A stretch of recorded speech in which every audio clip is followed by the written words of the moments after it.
DS diving is efficient at B72 at Major and Holiday Marina.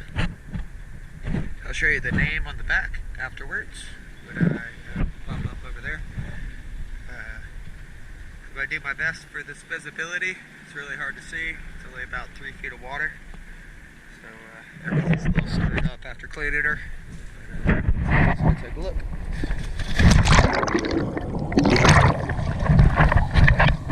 Also, I have scrubbed this boot line. It is not going anywhere.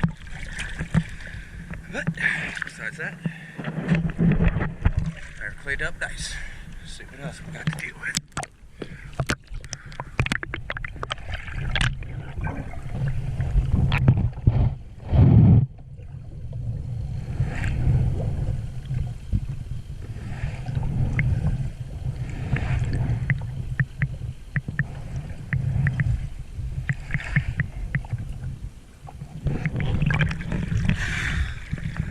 Got the transducer working nice and pretty too. But again, not a whole lot I can do about that stuff.